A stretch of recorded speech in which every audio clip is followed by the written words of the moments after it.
Hello everyone. In this video we are going to discuss class 9th science chapter matter in our surrounding. Matter. Any substance which we have mass and occupy space is called matter.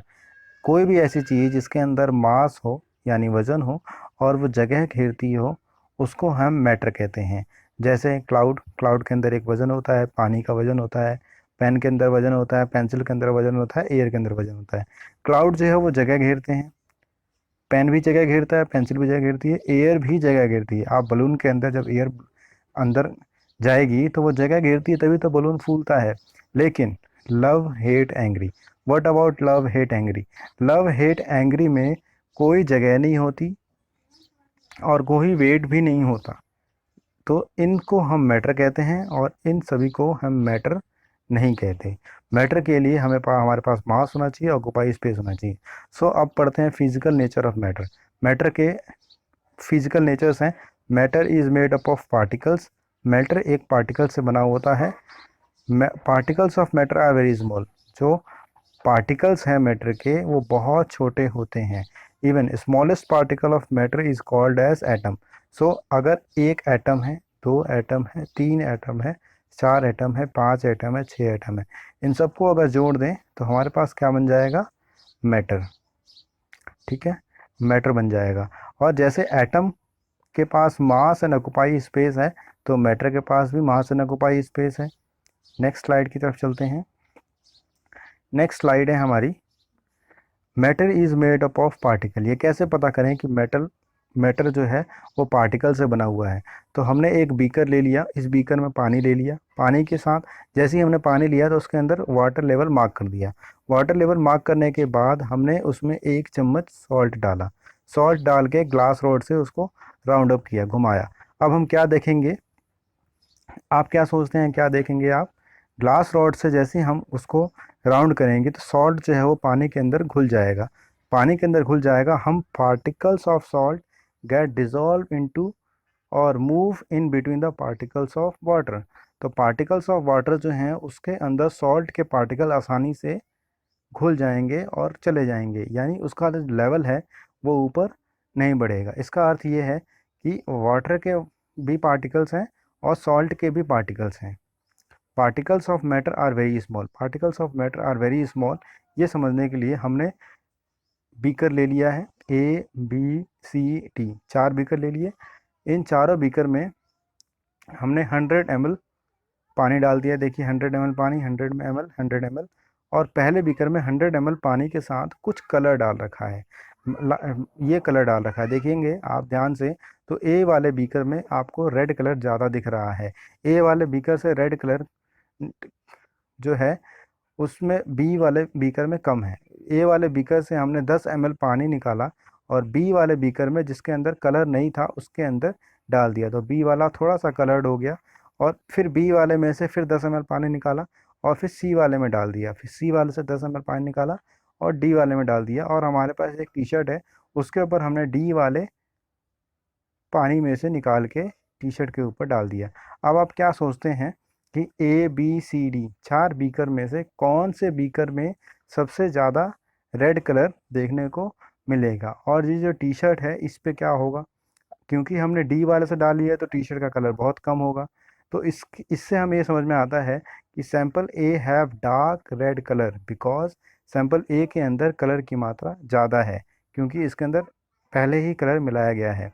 Second में sample ए से सिर्फ 10 ml हमने colour लिया है या पानी लिया है जिसके अंदर कलर था, तो वो हमने 90 ml या 100 ml पानी में मिला दिया है।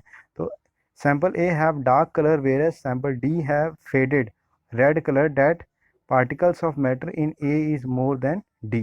पैटर्न ऑफ कलर को देखेंगे तो डी जो होगा उसका कलर बहुत कम होगा, सी उसका उससे ज़्यादा होगा, बी का उससे भी ज़्यादा होगा और ए का सबसे डार्क रेड कलर देखने को मिलेगा। इससे हमें पता चलता है particles of matter are very small. Particles of matter इतने स्मॉल हैं कि इवन डी में भी रेड कलर पार्टिकल है, लेकिन वो हमें एक एक पार्टिकल नहीं दिख रहा, हमें उसका कलर दिख रहा है। नेक्स्ट स्लाइड की तरफ चलते हैं। हमारे पास नेक्स्ट है characteristics of particles of matter, particles of matter के कौन कौन से कैरेक्टरिस्टिक्स हैं। तो पहला characteristic, particles of matter have space between them. ये एक्टिविटी हमने पढ़ी हुई है। हमने एक बीकर लिया, उसके अंदर पानी लिया, पानी लेने के बाद सॉल्ट, 1 चम्मच सॉल्ट डाल दिया और ग्लास रॉड से उसको राउंड किया।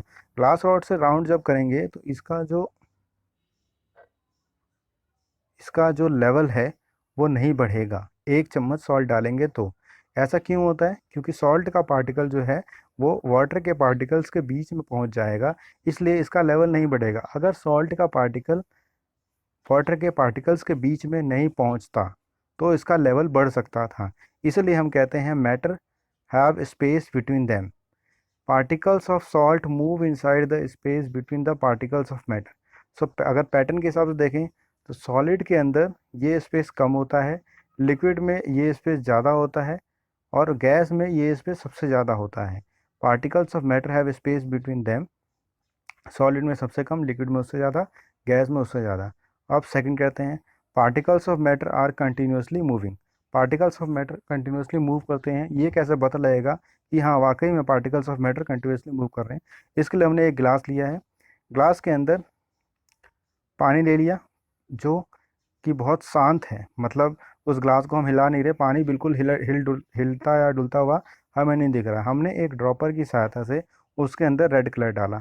आप देखेंगे कि रेड कलर एक एक बूंद करके नीचे जा रहा है, और जैसे ही वो नीचे जा रहा है तो रेड कलर फेड हो रहा है, लाइट रेड में हो रहा है, यानी ये रेड कलर इसके अंदर घुल जा रहा है। इसका अर्थ ये है कि अनडिस्टर्ब वाटर, जो पानी हिल डुल नहीं रहा था, are particles are continuously moving, that is why, क्योंकि कलर गेट मिक्स्ड। अगर पार्टिकल्स ऑफ वाटर नहीं मूव कर रहे होते तो ये कलर नीचे चुपचाप आ जाना चाहिए और ये घुलना नहीं चाहिए। लेकिन हाँ, अनडिस्टर्ब वाटर में भी पार्टिकल्स जो हैं, यानी लिक्विड के जो पार्टिकल्स हैं वो भी मूव करते रहते हैं, इस कारण से ये कलर जो है आसानी से घुल गया है। अब इसके पैटर्न के बारे में समझते हैं कि अगर सॉलिड पार्टिकल है तो उसमें ये मूवमेंट कम होती है, पार्टिकल्स के बीच में मूवमेंट कम होती है, लिक्विड में उससे मूवमेंट ज़्यादा होती है, और गैस में भी उससे ज़्यादा मूवमेंट हमें देखने को मिलती है। So particles of matter are continuously moving. Next slide की तरफ जाते हैं। नेक्स्ट स्लाइड में हम पढ़ रहे हैं particles of matter attract each other. हम ये कैसे समझेंगे कि पार्टिकल्स ऑफ मैटर वाकई में एक दूसरे से अट्रैक्ट कर रहे हैं?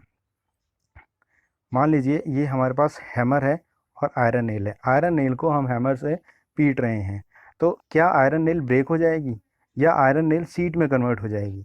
तो इसके लिए हम देखते हैं कि हैमर से हम जब उन्हें पीटा तो can make seat but not cut into pieces easily. इस ये आयरन नेल जो है ये एक सीट में कन्वर्ट हो जाएगा, इतनी जल्दी इस हथौड़े से नहीं कटेगा। ओके, नेक्स्ट एक और एग्जांपल देखते हैं। ये हमारे पास वाटर टैप है, यहाँ से पानी आ रहा था, पानी बहुत तेज़ी से आ रहा था, हमने बीच में यहाँ पे बिल्कुल सेंटर पे फिंगर लगा लिया, फिंगर पोजीशन यानी फिंगर लगा लिया। फिंगर लगाने के बाद वहाँ से पानी जो है वो अलग अलग हो गया जहाँ पे फिंगर लगी थी। उसके बाद वो पानी अपने आप नीचे, जैसे तेज़ धार के साथ टैप से नीचे निकल रहा था, वैसे ही तेज़ धार के साथ यहाँ भी हो गया। इसका क्या अर्थ है, इसे समझिए। Particles of matter attract each other. Particles of matter, यहाँ पे आयरन के जो पार्टिकल्स हैं वो आपस में इतना अच्छे से अट्रैक्ट कर रहे हैं कि हैमर लगाने के बाद भी वो आयरन नेल कट नहीं रहा।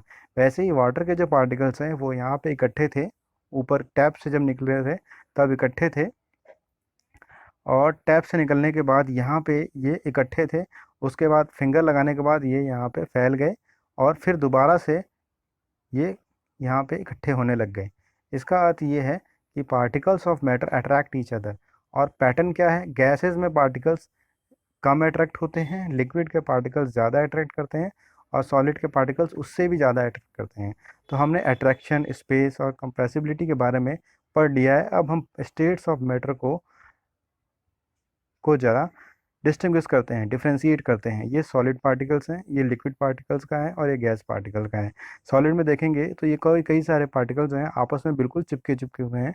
लिक्विड में जो पार्टिकल्स हैं वो आपस में बिल्कुल एक स्पेस के साथ हैं। गैस में ये जो स्पेस है वो बहुत ज़्यादा है। तो सॉलिड के अंदर डेफिनेट शेप एंड वॉल्यूम, इनका जो शेप और वॉल्यूम होता है वो बिल्कुल क्लियर होता है, जबकि लिक्विड में कोई डेफिनेट शेप नहीं होता और बट इनका डेफिनेट वॉल्यूम होता है। शेप का मतलब ये है कि अगर ये लिक्विड को हमने एक ग्लास में रखा है तो एक ग्लास की शेप ले लेते हैं, और अगर हमने एक कंटेनर में रख लिया है तो ये कंटेनर की शेप ले लेते हैं। अगर हम लिक्विड को ग्लास में लेते हैं तो ये ग्लास की शेप ले लेते हैं, अगर हमने एक कंटेनर ले लिया तो ये फटाफट कंटेनर की शेप ले लेते हैं। इसका अर्थ ये है कि इनका कोई शेप नहीं है बट वॉल्यूम उतना है। इसमें हमने 1 लीटर लिया है ग्लास में, तो यहाँ भी 1 लीटर ही रहेगा। गैस के अंदर no definite shape not volume, ना ही इनका शेप बराबर रहता है, कभी रेक्टेंगुलर हो जाएंगे, कभी स्क्वायर हो जाएंगे, कभी कुछ हो जाएंगे, और ना ही इनका वॉल्यूम बराबर रहता है। सॉलिड के अंदर रिजिडिटी होती है। रिजिडिटी का मतलब होता है ये हार्ड होते हैं। और इनकम्प्रेसिबल, इनकम्प्रेसिबल का अर्थ है ये आसानी से दबाने पे दबेंगे नहीं। लेकिन हैव लिक्विड जो होता है उनमें फ्लूइडिटी होती है, यानी ये थोड़े पानी के नेचर के होते हैं, फ्लूइड होते हैं। और लो इनकम्प्रेसिबिलिटी, इनको कंप्रेस तो किया जा सकता है लेकिन बहुत ज़्यादा कंप्रेस नहीं किया जा सकता। गैसेस को देखेंगे तो इनमें फ्लूइडिटी होती है, मतलब ये तरल तरल होते हैं, पानी की तरह हो जाते हैं, और कंप्रेसिबल हैं, इनको बहुत ज़्यादा कंप्रेस किया जा सकता है। आपने देखा होगा एलपीजी में, एलपीजी में क्या होता है, हम उसको प्रेस करके रखे रहते हैं। गैसेस को प्रेस कर लेते हैं, इतना प्रेस कर देते हैं कि वो लिक्विड में कन्वर्ट हो जाता है, और उसको हम अपने सिलेंडर्स में रखते हैं कुकिंग गैस के रूप में। नेक्स्ट स्लाइड की तरफ जाते हैं। नेक्स्ट स्लाइड में हमें पढ़ना है change in physical states of matter. Matter में कैसे चेंज होता है, फिजिकल स्टेट्स कैसे चेंज होते हैं। ये दो मेथड्स हमारे पास, by changing temperature, by changing pressure. इन दो मेथड्स के थ्रू ये प्रेशर मतलब फिजिकल स्टेट्स ऑफ मैटर में चेंज होता है। सॉलिड लिक्विड में कन्वर्ट होता है, लिक्विड गैस में कन्वर्ट होता है। ये है change in physical states of matter.